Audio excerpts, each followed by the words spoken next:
बुरा वक्त आने से पहले हमें कुछ संकेत मिल सकते हैं, जिनके माध्यम से हम समझ सकते हैं कि कठिनाइयां या संकट हमारे जीवन में आ सकते हैं। ये संकेत कई बार हमारी मानसिक स्थिति, आसपास के वातावरण और हमारी परिस्थितियों से जुड़े होते हैं। निम्नलिखित कुछ ऐसे संकेत हैं जो हमें बुरा वक्त आने से पहले संकेत दे सकते हैं। 1. आध्यात्मिक असंतुलन। जब हम मानसिक या आध्यात्मिक रूप से असंतुलित महसूस करने लगते हैं, तो यह एक संकेत हो सकता है कि हम किसी बड़े संकट से गुजरने वाले हैं। कभी कभी हमें खुद में एक बेचैनी या निराशा महसूस होती है, और यह संकेत होता है कि हमारे जीवन में कुछ बदलाव आने वाला है। 2. कभी कभी शरीर में अस्वस्थता। अगर हम शारीरिक रूप से लगातार थकान, कमजोरी या अन्य अस्वस्थता महसूस करते हैं, तो ये भी एक चेतावनी हो सकती है। तनाव और मानसिक दबाव का असर शारीरिक स्वास्थ्य पर भी पड़ता है। शरीर के संकेतों को समझना और उनसे संबंधित इलाज करना महत्वपूर्ण होता है। 3. मूलभूत चीज़ों की कमी महसूस होना। जीवन में जब हमें चीज़ों की कमी महसूस होने लगे, जैसे कि भावनात्मक समर्थन, आर्थिक स्थिति में गिरावट या रिश्तों में समस्याएं, तो यह एक संकेत हो सकता है कि हम किसी समस्या के करीब हैं। जब हमें हर चीज़ से असंतोष महसूस होने लगे, तो यह समय हो सकता है किसी गहरे बदलाव का। 4. अचानक ही फैसले लेने में कठिनाई। जब हम छोटे छोटे निर्णयों को भी लेकर उलझन में महसूस करने लगे, तो ये संकेत हो सकता है कि हमारा मानसिक स्थिति अस्थिर है। बुरा वक्त आने से पहले लोग अक्सर निर्णय लेने में कठिनाई महसूस करते हैं और उनके पास स्पष्टता की कमी होती है। 5. नकारात्मक सोच। जब हमारी सोच लगातार नकारात्मक होती है और हमें हर स्थिति में बुरे परिणाम ही दिखते हैं, तो यह एक बड़ा संकेत हो सकता है। बुरा वक्त आने से पहले नकारात्मक विचारों का दौर शुरू हो सकता है, जो हमारे मानसिक संतुलन को बिगाड़ सकता है। 6. समय का सही उपयोग नहीं कर पाना। जब हम समय को सही से प्रबंधित नहीं कर पाते, तो ये जीवन में किसी बड़े संकट के आने का संकेत हो सकता है। अगर हमें अपने कामों और जिम्मेदारियों में रुकावटें और विघ्न महसूस होने लगे, तो यह एक चेतावनी हो सकती है। 7. पारिवारिक और सामाजिक समस्याएं। अगर अचानक परिवार या मित्रों के साथ रिश्तों में तनाव बढ़ने लगे, तो ये भी संकेत हो सकता है कि बुरा वक्त हमारे पास आ सकता है। सामाजिक असंतुलन, झगड़े और रिश्तों में खटास बुरा वक्त आने के संकेत हो सकते हैं। 8. आर्थिक समस्याएं। जब हमें अचानक से आर्थिक तंगी का सामना करना पड़ने लगे या वित्तीय संकट का डर सताने लगे, तो ये भी एक संकेत हो सकता है। कभी कभी बुरा वक्त आर्थिक संकट के रूप में सामने आता है, जो हमें मानसिक रूप से परेशान कर सकता है। 9. किसी एक घटना का अचानक प्रभाव। कभी कभी जीवन में कोई अप्रत्याशित घटना हो सकती है, जो हमें यह महसूस कराती है कि बुरा वक्त आ सकता है। यह कोई व्यक्तिगत नुकसान, नौकरी का खोना, रिश्ते का टूटना या किसी अन्य अप्रत्याशित घटना हो सकती है, जो हमें चेतावनी देती है। 10. आत्मसंवेदनशीलता की कमी। जब हम खुद के बारे में महसूस करना शुरू करते हैं कि हम कुछ खो रहे हैं, या हम अपनी ताकत और क्षमताओं को नकारने लगते हैं, तो ये भी एक संकेत हो सकता है। बुरा वक्त आने से पहले लोग कभी कभी अपनी आत्मविश्वास की कमी महसूस करने लगते हैं। इन संकेतों को समय रहते पहचानने और समझने से हम अपने जीवन को सही दिशा में ले जा सकते हैं। बुरा वक्त आने से पहले इन संकेतों को समझकर हम अपनी तैयारी कर सकते हैं और मानसिक रूप से मजबूत रह सकते हैं, ताकि हम संकट का सामना बेहतर तरीके से कर सकें। आपने जो सवाल पूछा है, वह एक गहरे विचार और भावनाओं से जुड़ा हुआ है। ये सवाल शायद किसी ऐसे समय के बारे में है जब समय के साथ बदलते हुए रिश्ते, मुलाकातें और अनुभव जीवन में किसी विशेष उद्देश्य या अर्थ को लेकर जुड़ते हैं।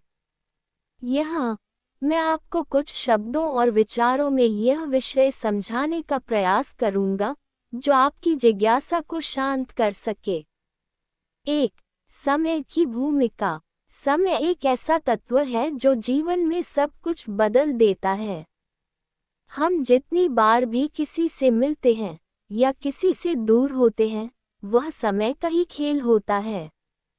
वक्त आने पर यह भी कहा जाता है कि कोई घटना या मुलाकात किसी खास समय पर ही होती है, जब उस वक्त का आना और जाना जरूरी हो।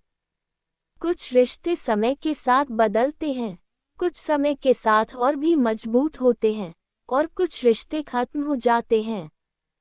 समय में वो ताकत होती है जो हमें हमारी यादों, ख्वाहिशों और उम्मीदों को आकार देती है। इसलिए वक्त आने पर हम जो कुछ करते हैं या जो हम करते हैं, वह हमेशा उस वक्त की आवश्यकता और स्थिति पर निर्भर करता है। 2. मुलाकातों का महत्व। समय के साथ जो मुलाकातें होती हैं, वे सिर्फ शारीरिक रूप से नहीं, बल्कि मानसिक और भावनात्मक रूप से भी महत्वपूर्ण होती हैं।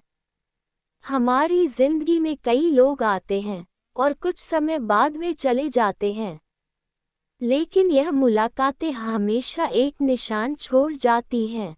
हमें क्या करते थे, ये सवाल न केवल पिछले समय की याद दिलाता है, बल्कि हमें ये भी सोचने पर मजबूर करता है कि हम किस तरह के रिश्ते बनाते हैं और क्या उस रिश्ते का उद्देश्य था। मुलाकातें कभी भी बिना किसी कारण के नहीं होती, चाहे वो दोस्ती हो, प्रेम संबंध हो या कोई पेशेवर संबंध। हर मुलाकात का एक उद्देश्य होता है। यही उद्देश्य हमें आगे बढ़ने की प्रेरणा देता है। जब हम किसी से मिलते हैं, तो हम खुद को समझने की कोशिश करते हैं और यह भी सोचते हैं कि हम उस दूसरे व्यक्ति के जीवन में किस प्रकार का योगदान दे सकते हैं। 3. वक्त के साथ बदलाव। हमारे जीवन में समय के साथ बदलाव आता है। ये बदलाव कभी सुखद होता है, कभी दुखद, लेकिन ये बदलाव हमें सिखाते हैं कि हर चीज़ का एक सही वक्त होता है। हमें क्या करते थे, इसका मतलब है कि हम उस वक्त में क्या महसूस करते थे, क्या हमें उस वक्त किसी से मिलने की ज़रूरत थी, और क्या हमने उस वक्त का सही उपयोग किया था। समय और बदलते हुए अनुभव हमें ये सीखने का मौका देते हैं कि हम जो कर रहे हैं, वह क्या हमारे जीवन के उद्देश्य को पूरा कर रहा है। कभी कभी हमें लग सकता है कि हम सही दिशा में नहीं जा रहे, लेकिन समय हमें सही रास्ता दिखा देता है। 4. अतीत, वर्तमान और भविष्य का संबंध। हमारा अतीत हमेशा हमारे वर्तमान को प्रभावित करता है। जो कुछ हम अतीत में करते थे, वह हमारे आज के जीवन को आकार देता है। लेकिन ये भी सच है कि वक्त आने पर हम नए रास्तों पर चलने के लिए तैयार होते हैं। क्या हम कभी यह सोचते हैं कि जो हम आज कर रहे हैं, वह हमारे भविष्य को किस दिशा में ले जाएगा? ये सवाल हमें कभी न कभी खुद से पूछना चाहिए। जब हम अतीत की ओर देखते हैं, तो हमें ये समझ आता है कि कैसे समय ने हमें बदल दिया। हमें ये भी समझना चाहिए कि समय आने पर हमें अपनी सोच और दृष्टिकोण को बदलने की आवश्यकता होती है, ताकि हम भविष्य में अपने जीवन को बेहतर तरीके से जी सकें। 5. जीवन के विभिन्न पहलू। जीवन के विभिन्न पहलू हमें ये सिखाते हैं कि हमें क्या करना चाहिए, कब करना चाहिए और किसे करना चाहिए।